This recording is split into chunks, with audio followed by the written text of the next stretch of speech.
દાદા નમસ્કાર. તો હું તમારું ઇન્ટરવ્યુ લેવા આવ્યો છું. તમને ઇંગ્લિશ ફાવે કે? અરે ઇંગ્લિશ તો મને ખૂબ ફાવે પણ ખરી અને ભાવે પણ ખરી. પણ જો તમે પાતા હોય તો મારા પૈસાનું મને ન હદે. અરે દાદા, હું ઇંગ્લિશ દારૂની નથી વાત કરતો, હું ઇંગ્લિશ ભાષાની વાત કરું છું. મને એવું લાગે તમે પીધલી હોય એવું કેમ લાગે? ઓય રે, અરે ઇંગ્લિશ ભાષાની વાત કરો એમ મોઢા માલી ફાટો ને. અરે તમે જે પૂછો એનું હું ઇંગ્લિશમાં જવાબ આપું. દાદા તમને જેવું ઇંગ્લિશ આવડતું હોય ને એવું બોલો. ધીસ ઇઝ મે ઓર ધીસ ઇઝ તુમ ઓર ધીસ ઇઝ માય વાડી. દાદા આ તમે ઇંગ્લિશ ભાષા બોલ્યા કે હું બોલ્યા કે ટપ્પો ન પીડ્યો? આમ તમે ભણેલા કેટલું છો, પાસ કેટલું છો? અરે ભણવામાં તો હું એટલો ભણ્યો ને કે મારી જેટલું ગામમાં કોઈ ભણ્યું જ નથી. અને હું એકડે મીંડે 10 અને માટલીમાં પાસ. કોઈ 8 પાસ હોય, કોઈ 10 પાસ હોય, કોઈ 12 પાસ હોય. આ એકડે મીંડે 10 ને માટલીમાં પાસ ઈ હું? એમાં એવું છે ને સાહેબ કે મને એકડા આવડતા 10 અને અમારી વખતે કઈ પાણીની સગવડે નહીં. અને અત્યારે ફર કરીને નળ ખોલો એટલે તમારે પાણી આવી જાય અને નાય નાખો તોય તમારે પાણી વધે. અને ઈ વખતે બધા અમારા માટલા લઈ લઈને પાણી ભરવા જતા. બધા માટલા લઈ લઈને પાણી ભરવા જાય અને આવે તારે ખાલી અડધું માટલું ભરેલું હોય પાણીનું. પછી હું પાણીનું માટલું ભરવા જતો. હા, પછી હું પાણીનું માટલું ભરવા જતો ને એટલે માથે ઉપાડીને ન લાવું. ઈ માટલું છે ને હાથમાં પકડીને લાવું, એક ટીપું હેઠે ન પડવા દો. પછી આવું, પછી છે ને એ વખતે મારા વખાણ કરતા, નિહાળમાં મારા વખાણ થતા હું. અને પછી સાહેબ છે ને મને એકડા બોલવા ઉભા કરતા. પછી પૂછે ઈ કે તારે કેટલા એકડા આવડે તને? તો મેં કીધું મને 10 એકડા આવડે.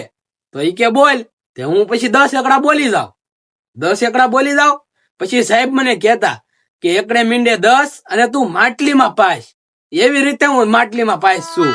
દાદા તમે આગળ કેમ ન ભણ્યા? આગળ શું પ્રોબ્લેમ આવ્યો? પણ છે એ બી વાત તો બહુ લાંબી છે.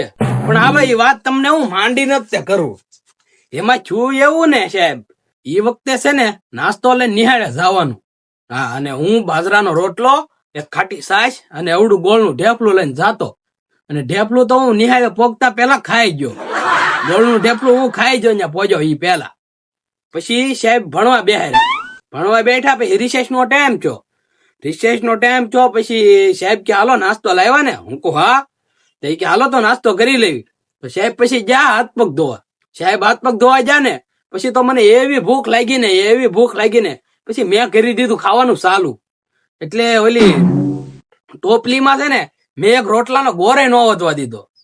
હા, સાહેબ આવ્યા હાથ પગ ધોઈને પછી તો હું બધું સાફ કરી ગયો. પછી સાહેબ કે લાવ ખાવાનું. કે નાસ્તો બહાર કાઢી કે હાલો નાસ્તો કરી લેવી. સાહેબ ને કહું હું તો બધું ખાઈ ગયો. પછી તો સાહેબ ઓલી કટોરી આવે ને રોટલો મૂકવાની કટોરી, એ વખતે બધા એ કટોરીમાં રોટલો મૂકતા હું. હા, પછી તો એ કટોરી લઈને સાહેબ મારી વાહે પડ્યા અને હું એવો ભાગીને ઘરે. સાહેબે કર્યો કટોરીનો ઘા અને 17 કટકા કિન્ને ચાયના. બસ તે દૂનો હું ભણવા નથી જતો.